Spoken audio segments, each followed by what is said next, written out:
Live from downtown Detroit, home of WDIV and Click on Detroit, Local 4 News at 11 starts now. Tonight, our first look at the suspected teenage gunman, now charged in the murders of 4 of his classmates. He came out of the bathroom with the firearm and began shooting. As we learn more about the days leading up to the shooting rampage, the healing continues in Oxford.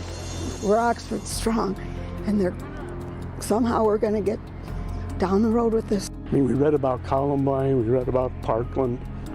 This is our community. And late tonight, the Oakland County prosecutor revealing potential new developments in the investigation. There's an additional piece of evidence that hasn't been released yet. A lot of new information coming out today about the teenage suspect and the 2 encounters he had with school leaders the day before and the day of the shooting. Sadly, earlier today, a 4th victim lost his life. Mara McDonald live tonight outside the Oakland County Jail. Mara, we are learning a lot about these warning signs that seem to lead up to the shooting. Devin, that's right, including that this suspected shooter's in-classroom behavior had become so alarming, his parents were called down to the school the day of the shooting for a conference with administrators. And investigators are saying, from what they have discovered, this was not a spur-of-the-moment decision.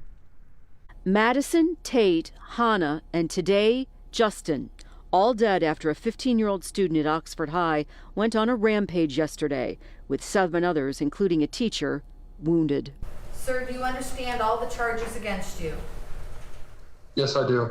Ethan Crumbly was charged with 24 counts, including terrorism and first-degree murder in a crime the prosecutor says was no spur-of-the-moment decision. Judge, a preliminary review of the defendant's social media accounts, his cell phone, as well as other document evidence recovered on scene, showed that this defendant planned this shooting.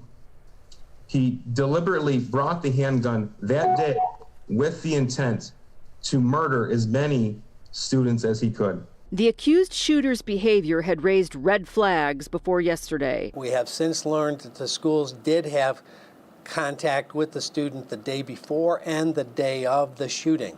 Yesterday, before the shooting, that 15-year-old's parents were brought to school for a face-to-face meeting with school administrators over his classroom behavior.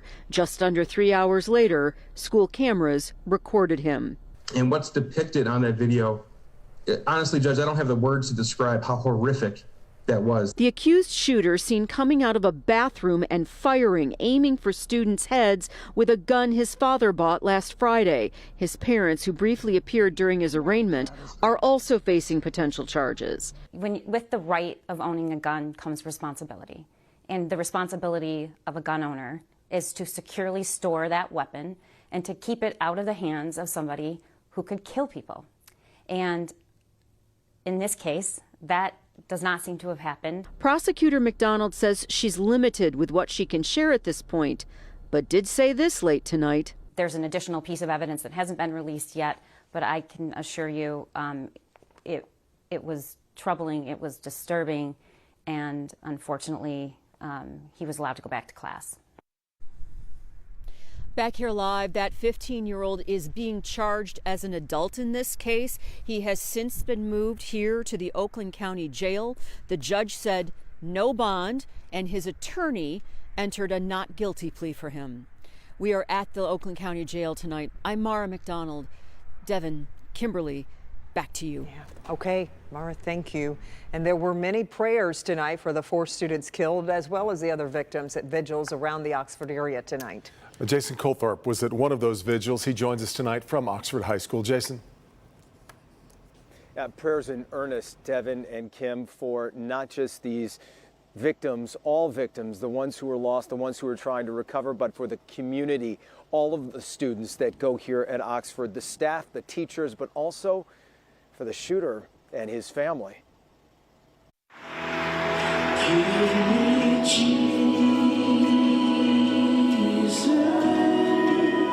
Woodside Bible Church in Lake Orion prepared for as many people from the community that wanted to come. It's okay for you to have these feelings of anger and frustration. To come and pray. How long must we lament shootings at schools? To come and mourn. We weren't made for death, and we certainly weren't made for senseless acts like yesterday. and come and heal. But this was amazing. It was so healing. It was a beautiful gathering of the community coming together and praying for the families. What made it so good is the amount of people that were here, the amount of kids, young folks. Prayers were asked for everyone involved in this tragedy, including the gunman and his family. What really got me is praying for the family and the guy that did the shooting. God, I hope, I hope he has salvation. I hope that the children that were killed have salvation. Mama Ross, as she's known, saw 2 kids of her own graduate from Oxford High.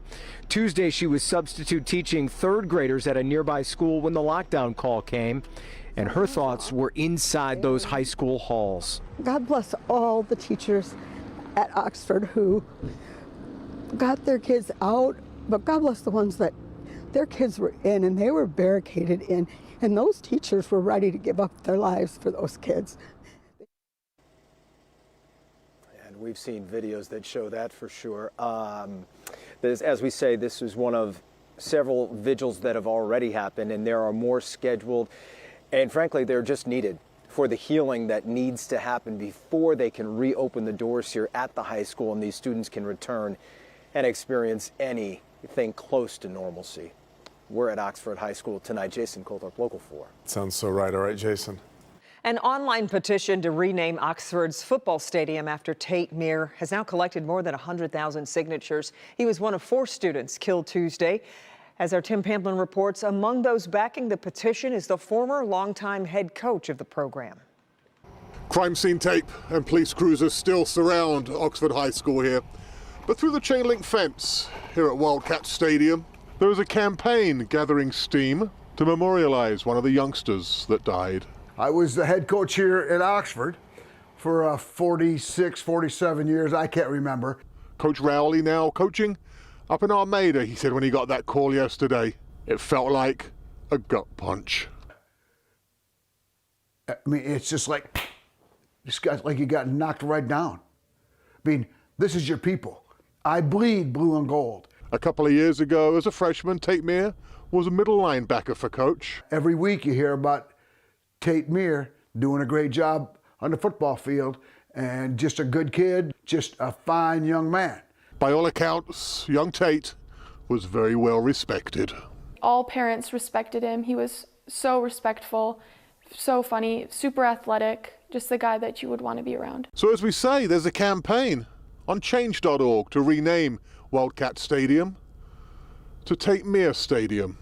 After 24 hours, it just clicked over 100,000 signatures, and I think we know someone who's going to sign this petition. I'm in. Name it. If I can throw 300,000 votes in, I'm in. Name that stadium. You can't name it after a better kid or a better family. You can't. And that would be a great salute to Tate Myre. What a great man. Now, just as I was leaving from that interview, a young football player on the Oxford High School team approached Coach's house, tears streaming down his face, sobbing, wanted to speak to the coach. A touching moment here in Oxford. That's the scene in Oxford with a night cam. Tim Pamplin, Local 4. What a scene. All right, Tim. The Oxford community is planning a candlelight vigil Friday night. This is a public vigil that'll take place Friday, 7 p.m. in downtown Oxford at the intersection of M24 and Burdick Street. M24, by the way, will be closed to traffic between East Street and Broadway beginning at 6:30 in the evening. And Oxford Bank, in partnership with Oxford Community Schools and Oxford Downtown Development Authority, have set up a fund for the victims. You can donate in person at any Oxford Bank location or by mailing a check to Oxford Bank. We have the information there on your screen. They hope to have the ability to collect online donations in the days ahead. We posted all the information on our website. Just go to clickondetroit.com. And this was the scene at Little Caesars Arena before tonight's Red Wings game. The team holding a moment of silence in honor of the victims in Oxford. Also, Tigers manager A.J. Hinch and Lions coach Dan Campbell, who, by the way, both have daughters in high school. They've also offered their support to the Oxford community. All right, in more news tonight, new COVID numbers have shot right back up from the holiday. State is reporting 16,530 new cases over the past 2 days. That's a daily average of more than 8,200 cases per day. 358 new deaths are also being reported, including 160 from a review of vital records. And this all comes as the first case of the Omicron variant has been detected in the U.S. Found in California and a person who had traveled from South Africa. As the variant continues to spread around the world, President Biden urging Americans to get their booster shots. We're learning more every single day, and we'll fight this variant with science and speed, not chaos and confusion. So let me repeat what the doctors and scientists have affirmed. The best protection against Omicron is getting a booster shot. Right now, about 135 million Americans are eligible for a booster, but only about 40 million have gotten one thus far. NBC News reporting the president is expected to extend a federal mask mandate for airplanes, trains, and buses into mid-March to try to combat the new variant. All right, still ahead, a new mother pushing her baby in a stroller is targeted by thieves. The moment they approached her and what they got away with. Let's check in with Paul. Well, I'll tell you, for the kids tomorrow at the bus stops, it's going to be in the 40s both times. Low 40s in the morning, mid 40s in the afternoon. But what happens in between is what's interesting. We're going to get up perhaps into the low 50s. Then we're going right back down again. We'll break down for you in our forecast just ahead. All right, Paul, but first, nearly a dozen shots fired at a car in the middle of a freeway, all caught on camera. All next.